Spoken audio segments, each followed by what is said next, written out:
My name is Dr. Mrs. Iyaduni Gbadibo, and I am Chief Slave of Eko Hotel Suites, proudly so.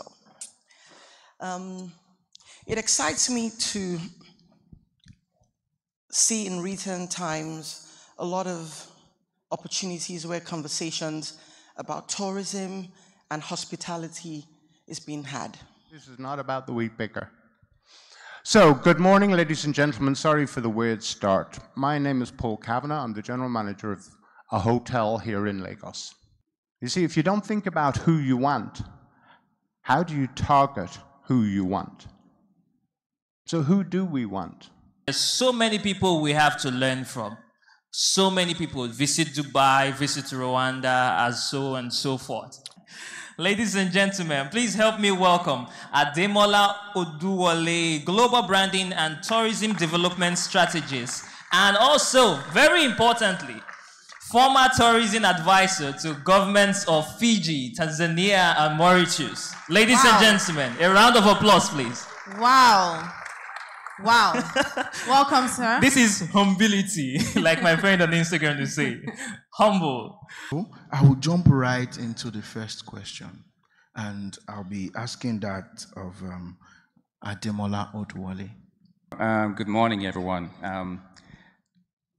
I think I see it a little bit different, because what I'm going to say is probably not what you guys are expecting to hear. I think we need to change the conversation. We literally need to change the entire conversation. I think Paul set the stage by touching on some key points. But I kind of have a radical approach to all of these. I always believe if you tell people what they want to hear, then they usually would not do what they're supposed to do. I'm going to say it again. When you tell people what they want to hear, they usually would not do what they're supposed to do. Because you've told them what they want to hear. So there's no urgency again. If you go to an empty warehouse somewhere, it doesn't matter where, an empty warehouse, and you pour a jar of honey on the floor, and you lock the warehouse, and you take off, and you come back in 3 months, what are you going to find on the floor? Anyone? Ants. Yes. Question, who invited the ants? How did the ants get there? No infrastructure, nothing. They clawed their way, they chewed their way, they broke their way in there. That's what tourism is. That's what tourism is. You don't have to invite people. But see, so we add a little garnish, we have branding, and we have hotels and those cool stuff. But that really is what tourism is. Let me digress a little. I'm going to tell a story. So in the 1970s, two young men found themselves in London, in England. One was from Egypt, Arab boy. The other one was from Southern Africa, I won't say what country. And so they got there, but they had ambition. They had a chip on their shoulder, and they wanted to do something great. But then, remember, the Egyptian looked Egyptian, and the Southern African looked just that. So the egalitarian society did not accept them. And they said, well, how do we break in? Because these people are not going to take us serious. So they said, okay, let's aim high. Let's look at the highest point one can get to in this country, and who is at the highest level? So the royal family. So great, let's break into the royal family circle. I said, that's not going to happen. They said, that's okay. When I asked you to tell us how, it was a mindset. It was, okay, let's break into this. He said, well, there are two institutions that we know of that they have a royal seal to supply things to the royal family. One was Harrods, one was House of Fraser. So the two boys said to themselves, I'll go after Harrods, you go after House of Fraser. And so they did that. And then before you knew it, Mohammed Fayed bought Harrods. That's the Egyptian one. The other guy is a guy named Roland, aka Tiny Roland. And so they acquired this. So the other got into the system. And as years went by, they began to sponsor things like the Royal Windsor Horse Festival and stuff. And the Queen liked it as well. And so in 1998, the Queen was going to visit Ghana. And so where's she going to stay? And Tiny Roland said, hey, we have a property there. It's called the Labadi Beach Hotel. I said, great. So when she goes there, what is she going to do? I mean, she's a queen. So you got to understand this. The President of the United States has an entourage. The Queen doesn't have an entourage. She has a household. So you treat them differently. So it becomes, how do we cater to this? He said, well, who's going to help us build this? So when the guy said, well, there's this crazy guy who I met. He just did stuff for Barclays Bank Africa Group, and he designs architecture and stuff. Let's get him to do it. So they hired me. So my job was to build an architecture of everything in that hotel so the call sign would change from the Bada Beach Hotel to Her Majesty's residence. And so it went well, and I said to myself, why even stop there? Let me engineer something even better. Let me learn some things. So I had access to the inside. I worked with a guy named Aubrey Orleans, who was ambassador of Ghana to London, and a couple other people. And I said, let's push this envelope. So I began for a few years to look at the strategy aspect of building things. And I skewed it towards tourism. So in 2007, the first person came calling. His name was Professor Jumana Magembe, tourism minister of Tanzania, designed some architecture for them. The next one was Mauritius, designed some architecture for them. And the last one is one that I love so much. Prime Minister Frank Bainimarama of Fiji. See, he staged a coup. What he didn't understand is when you stage a coup, the Commonwealth doesn't like it. So they kicked Fiji out of the Commonwealth. And he said to them, well, go climb a tree. Not knowing that the biggest revenue source for Fiji was tourism, and it came from Australia. So they kicked them out. And he said, well, how do we build this? What happens? So it became my job to find an alternative revenue source by tourism for Fiji. So moving on after that, I said, okay, focus on brand. And I did that at Global Branding. And then it dawned on me when I was asked to come here, and I said, well, here's the first thing. Nigeria does not have a brand. It doesn't. Nigeria has a reputation, and most of us know what it is.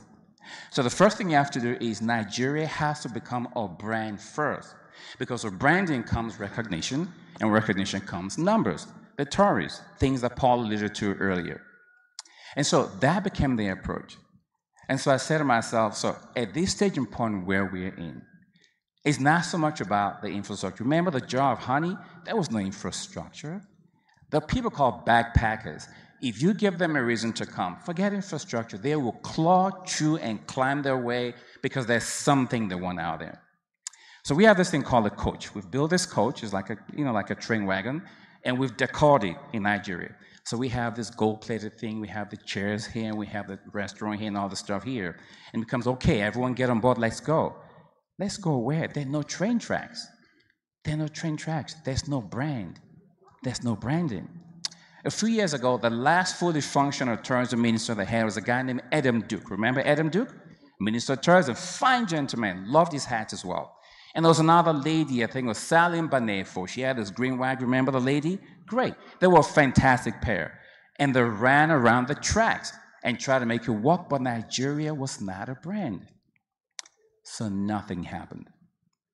And so here's why I said my thoughts are radically different. And so in my opinion, which doesn't count, by the way, but I'll share it anyway. In my opinion, the primary job of the tourism minister is to rebrand Nigeria. That's the primary job of the tourism minister. Because the moment you do that, remember the ants? Then it begins to come. Then it begins to happen. And so when you say, what infrastructure? And I said, leave infrastructure to the great guys who do infrastructure. My approach is radical. It's let's change how we see these things, and let's rebrand this country first. Thank you. Thank you very much. I'm coming back to Ademola now. It looks like the problems are all over the place. So how can it be brought together so that there will be a kind of sustainable solution, and the tourism industry, the things we do, the different people trying to solve different problems, how can everything be brought together so that it becomes a total package and everything becomes seamless? Okay, so I'm a very functional person. I'm very practical. I don't do theories. So we have to change the messaging. We have to change the messaging. Give an example. Every island country in the world always says the same thing. We have the nicest beach in the world. It doesn't matter if you go to Tahiti, go to Jamaica, go to St. Lucia, even come to Hawaii. They all say the same thing. We have the nicest coastline in the world. They cannot all be true. They cannot all be correct. They cannot all have nicest coastline. So what I would like to say to my clients is this. Listen, it's a crowded field. Tourism is a crowded field. For any latecomers, I feel for you. Nigeria is a latecomer to this big thing. No fault of anyone, it was just ignored. And this is what I say to them. When the stage is crowded and you climb on a crowded stage, no one notices you. So what do? Don't climb on the stage. You explode on the stage. So when everyone turns to look to say, what just happened? You start your pitch. You sell as aggressive and as hard as you can, because if they look away from you, you're back to square one. So you start with a message. What do I mean by messaging? In a case like Nigeria, it has to be silos. We have to do silo project. What do I mean by that? Remember, Nigeria has no brand. It has a reputation. A couple of months ago, they had a festival here. I think the Yoruba Festival, which the whole world is actually beginning to talk about. First, Nigerians talked about it. Now the rest of the world is talking about it. That's an example of one project. What do? You push that project as hard as I can, because that's you exploding on the stage. That's your moment. You push it very hard, as aggressive as you can. And when they start to turn to look at you, you begin to milk it. So literally, that's an example of what we mean by silos. You can't give what you don't have. You can't take people to where you haven't been to. So you literally have to look at this project this way. And as I said, you start by creating a brand and change the message. So what happens is this. You tell people, I'm not asking you to go to Nigeria. I'm asking you to go to the Yoruba Festival. But to get there, you have to go to Nigeria. That's changing the message. Remember, Nigeria has no brand. It has a reputation. When you have several of these silo projects going on well, guess what happens? You begin to launder the image of Nigeria in a positive way. When people say, oh, I'm going to that festival. Oh, you have to get a Nigerian visa. Okay, I'll get the visa, but I'm going to that festival. So before you know it, people are coming to this event in Nigeria, not necessarily to Nigeria. But of course, the truth is they end up coming where? To Nigeria. Thank you so much. Thank you very much. Sorry, just before he says that, remember the example about honey and the warehouse on the floor? Yes. Where's the infrastructure? None. But they got themselves to Washington State. That's why I say there has to be a radical approach to how we look at this thing. Ademola wants to react to that in 60 seconds. Okay. So very quickly to the gentleman out there. Hi, the gentleman with blue tie. When you said America has one of the highest rates of these, you have some facts there. I live in California. I live in California 31 years. But you're missing the point. What do you think Hollywood is about? That's serious branding. That's incredible branding. All the TV shows, that's branding. So there's a big part of branding. To the gentleman asking about partnership and stuff, if we get the branding side right, if we get it right, everything else falls into place. Remember, we talked about guys in Brazil just wanting to come. Listen, the industry is huge. If we break it a little segment, there's just no connection points. If you have enough people out there and we have a branding right, it will thrive. So you don't have to worry about who do we partner with. That will come as well. I heard about this Jara Resort, which I haven't been to. I hope I get to go to before I leave town. But that's your partner right there. You ought to have a destination. You just have to connect to the people coming in and take them over there. So the ecosystem is already there. We just have to connect the dots. Thanks so much. Thank you very much. Thank you, everyone. Thank you, Ubong. Thank you, Sheyi. Thank you, Ademola. Thank you, Morenike. It's been a very nice time.